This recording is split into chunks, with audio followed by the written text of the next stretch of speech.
salaamaaleykum yéen population dëkk woon di leen nuyu en tant que seen doom seen frère seen cousin et puis membre dëkk woon di am lu ma métti et puis di ko naqarlu saa su ne et puis mu doon des faits réels yoo xam ne ça se passe chez nous à la commune de Kahone te ñu ne kenn du ko wax en fait je crois que il est temps dafa jot comme le mouvement que j'ai créé tuddee ko Kahone dafa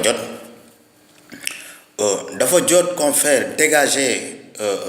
ceux qui se trouvent à la tête de la commune il y a cela si longtemps mel ni ñoom ñooy buur ñooy bomi te nekkewuñu fi dara pour leurs propres intérêts. Je crois que les gars, les amis, il est temps à ce que qu'on y mette la main à la bonne gestion et puis à la bonne gouvernance de notre commune qui n'est rien d'autre que Kahone. Souvent nag man chez moi dafa doon ay réalités yu fa am comme lan par exemple da ngay gis lu la métti lu la naxari la nga di ko wax li ñuy njëkk a wax mooy kii mooy kan ak fu mu toj mais fu mu toj c'est ça qu'on dit, on a l'habitude. Mais bu ñu tojee mais kan la ñuy defar les gars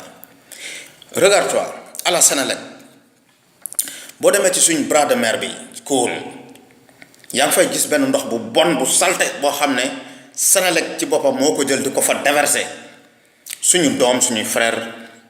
suñuy rakk même ñun ñu fay sangu te xamuñ ndox moomu de quoi il s'agit ñu ko fay tur mu doon ndox mu bon ñu ne kenn du ci wax te pourtant notre bras de mer là parfois day am ay jën yu tudd ay poyka bu nawet jotee ñu ciy mbaal di ci lekk donc man mun naa ne la population de Kahone est en danger ñu ne kenn du ko wax ñu teg ko fan les gars soyons raisonnables am na yoo xam ne ñun ñoo ko mën a jël en main nan lañ koy jëlee en main comme son nom l'indique comme ni ma leen ko waxee on fait dégager le maire en commençant du gardien jusqu'au maire. On n'a pas besoin d'une commune boo xam ne le maire il reste chez lui même une signature là avoir une signature d'un extrait ça pose problème da ngay am un extrait war ko signer ça pose un problème da nga koy gàddu di langar yi de maison en maison pour avoir une signature bu dee li ma leen wax nii amul à la commune de Kahone allez-y voir allez-y chercher un extrait vous verrez donc les gars les amis il est temps dafa jot. boo waxee nag ñu naan booy bi day xaru booy bi day waaj a dee non dee benn la kullu nafsin zaa'iatul mawt bakkan bu mos dund dina mos dee man li may wax ragaluma ci dara parce que lan la ma commune mon village Kahone jaral na ma ko lii la rek mais du leneen donc il est temps gars yi mouvement baa nga doon ngeen yaatal ko ngeen partage vidéo yi à ce que ñëpp képp kuy doomi Kahone même ku dul doomi Kahone sax parce que Kahone moo mel noonu yaatal moom moo fa nekk ku ñëw mu boole la ci boppam donc il est temps ngeen ñëw on y met la main qu'on fait dégager le maire avec tout son staff à la tête de la commune et une audition soit faite aussi ça c'est très important waaw donc c'était ça pour tey di bu dee les propos am na ci koo xam ne peut-être gis nga ci sa bopp ne xëy na daf la laal on s'excuse même le refuse mu ngi noonu suuf amatul Kahone on a tout vendu loolu nañ ko wax TTD parce que la commune a été gérée par une poignée de main yoo xam ne gars ils sont là pour leurs propres intérêts pour leurs propres postes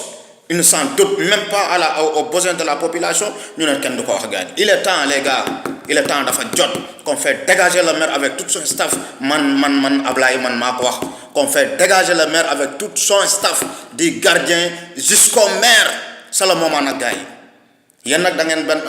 benn affaire bàyyi ba jaan gi romb ngeen topp ci di ci dóor non man dëkkuma cant man dëkkuma Kanda Fodé Bayo je suis de Kahone et puis fils de Kahone et fier de l'être dama bëgg mu leer donc les gars prenons la commune man j'en suis sûr et certain je suis ambitieux j'ai des partenaires imagine-toi xoolal Kahone marché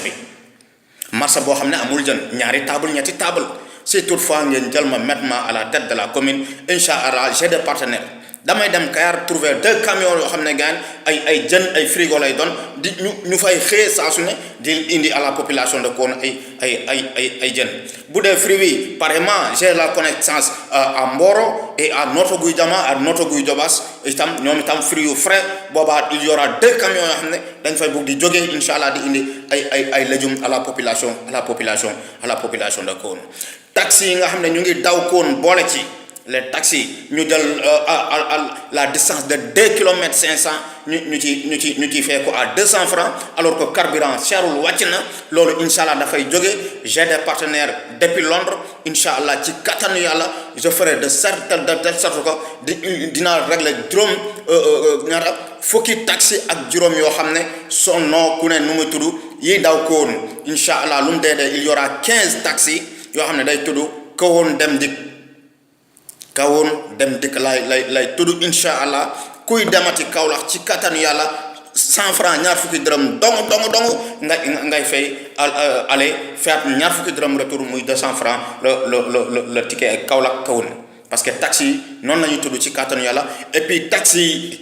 yi ci boppam incha allah ay doomi Kahone lay recruter ñu leen di dawal ñu defal leen un salaire chaque fin du mois ñu leen di fay au niveau de la commune bu fekkee ngeen teg ma ci bopp commune bi incha allah loolu sama mébét la loolu sama ambition et puis lu ma nama def la ci kàttanu yàlla si toutefois vous me mettez à la tête de la commune. xoolal Kahone amul benn route secondaire boo xam ne dafa jaar ci biir dëkk bi amul te incha allah ci kàttanu yàlla pare naa jëlee de l'arrondissement mu jaar par bayal bi lay jaar à l'école primaire incha allah fële ji Pono Ganga mu doon benn tali bu dugg ci biir dëkk bi incha allah loolu pare naa pour def l'initiative boobu noonu te du ma yem foofu Kahone usines yaa nga fa y a beaucoup d'usines qui sont à Kahone doomi Kahone nekk fa di dox di taxawalu ñi di dawal ay Jakarta le reste ils ont préféré aller ailleurs dem daani fa seen doole incha allah loolu ci kattan yoolal dafay dañ usines yaa mënuñ fa nekk doomi Kahone nekk fa kenn du fa xëy loolu incha allah ci kattanu yàlla boo leen ma tegee ci bopp commune bi man je suis prêt loolu jóge fa. temps yi j'ai remarqué que ndox day ñàkk Kahone comment se fait-il que Kahone am benn château d'eau nekk ci biir dëkk bi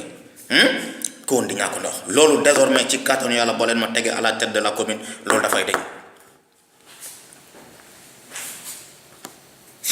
man Ablaye man maa ko wax et j'assume mes propos Kahone moo ma ko jaral. fii nag dëkk bi moom bëgguñ koy wax dëgg quand tu dis la vérité et puis ñu ut peut-être des lacunes et puis en mettant des bâtons sur ta route moom mooy kan la fi def lii la fi nekkee ainsi de suite affaire mais man ragaluma loolu j'ai pas peur parce que sama Kahone jaral na ma ko te incha allah boo leen ma tegee ci bopp commune bi incha allah di ngeen xam ne Kahone man jaral na ma ko.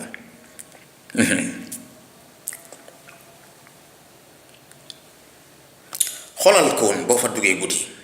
man guddi lay dugg Kahone guddi lay gën a Kahone parce que sama liggéey moo demee noonu heure bi may wàcc il fait tard mais da ngay ñëw mu mel ni Kahone amul Senelec alors que Senelec ak Wärtsilä usine bi gën a rëy ci usine yi di joxe courant mu ngi nekk à Kahone te dégg naa sax tolli courant yi encore ñu fa à gogo mais imagine toi da ngay dem ci dëkk bi poto lampe sax bay tàkk ça pose problème les gars. incha allah ci kattanu yàlla pare naa jël des électriciens yoo xam ne ay doomi Kahone lay doon mu doon une équipe de 15 personnes yoo xam ne ils verront à l'éclairage public de la population de Kahone man Ablaye si toutefois vous me mettez à la tête de la commune man pare naa pour jaanteeg ñun incha allah loolu courant Kahone dootoo fa dugg jamais de l'entrée jusqu'à la sortie je vais mettre des lampadaires partout dans la rue foo dugg Kahone muy leer nañ ngay teg sa tànk puso sax bu la woo de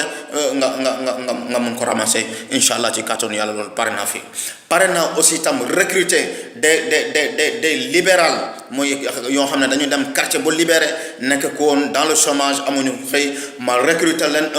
un groupe de 25 personnes yoo xam ne ñoom ñooy bugg di veiller à la sécurité de Kahone durant la nuit chaque fin du mois ma di leen di fay au niveau de la commune loolu pare naa pour def ko incha allah si toutefois vous me mettez à la tête de la commune man Ablaye man maa ko wax.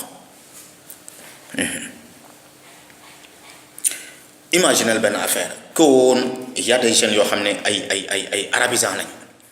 mais gars yi considéré wu leen man Ablaye si toutefois vous me mettez à la tête de la commune man pare naa les arabisants là pendant les mois de Ramadan ak yeneen jours yoo xam ne du mois de Ramadan ñu def des conférences pare naa ci kattanu yàlla dafa leen une subvention chaque conférence boo xam ne annuelle la je vais débloquer une somme de 5 millions yoo xam ne conférence bi day doon comme genre gamo c'est mieux ñuy def des gamo cosaan di caaxaan di n'importe quoi loolu pare naa incha allah ci kattanu yàlla dinañ ko defal les jeunes arabisants qui sont à Kahone les étudiants yéen itam fàttewuma leen da ngay gis un étudiant boo xam ne ñëw Dakar amu fi mbokk xamu fi kenn il sauve en état fan dëkk fii fac dans des conditions précaires man Ablaye si toutefois vous mettez au niveau de la commune dina leen jëlal lu mu dee ñetti kër wala ñeent ba juróom ici à Dakar para di leen ko fel chaque fin du mois defal leen bourse parce que commune bi attan na ko am na xaalis je suis prêt loolu pour defal ko tous les étudiants fils de Kahone incha allah ci kattanu yàlla si toutefois vous mettez à la tête de la commune man Ablaye man maa ko wax. incha allah ci kattanu yàlla bépp taxi bu dëkk Kaolack di daw Kahone di def 200 francs ci kattanu yàlla pare naa mu jóge fi il y aura des taxis 5 taxis yu jógee Maka Ndiaye doon tudd Maka Ndiaye Kaolack lay tudd incha allah moo tudd Maka Ndiaye dem dik waaye tam am yoo xam ne ñooy jógee Ngokare mu doon Ngokare dem dik am yu jógee cant yu ñu tudd gaynde cant dem dik am yu jógee ba mbaabu mi ñu tudd mbaambu bi dem dik incha allah ci kattanu yàlla pare na pour indi taxe yooyu avec mes partenaires qui se trouvent à Londres ñu financement incha allah ci kattanu yàlla parce que un maire comme ni ma leen ko wax n'a pas besoin gaan jàng bo ay yéey di bo yéey ay këyit non c'est juste d'avoir des partenaires avec un esprit libre sa bërën di xalaat nga mun a veiller à la bonne gouvernance et à la bonne gestion de ta commune que Kahone aille de l'avant c'est mon objectif c'est mon ambition te yaakaaruma ko ci kenn vous les jeunes de Kahone maa ngi leen di talal samay loxo naan leen réveillez-vous le fils de Kahone ñu gën ko xam ci Mama Faye est prêt laa wax gaan je suis déjà engagé avec tous les moyens qu'il me faut incha allah gaan talal leen sama loxo ngeen teg ma à la tête de la commune de Kahone ma gérer ko à ma façon de wàcc sur le terrain de xam besoin yi la population lañ ñu bëgg ak lañ bañ mënoon nekk Kahone nekk un fils de Kahone bugg fa kër mu jafe la bugg fa un atelier booy liggéeyee mu jafe la loolu tey ci kattan yàlla boo leen ma tegee à la tête de la commune man pare naa pour loolu jóge fa incha allah à bon entendeur salut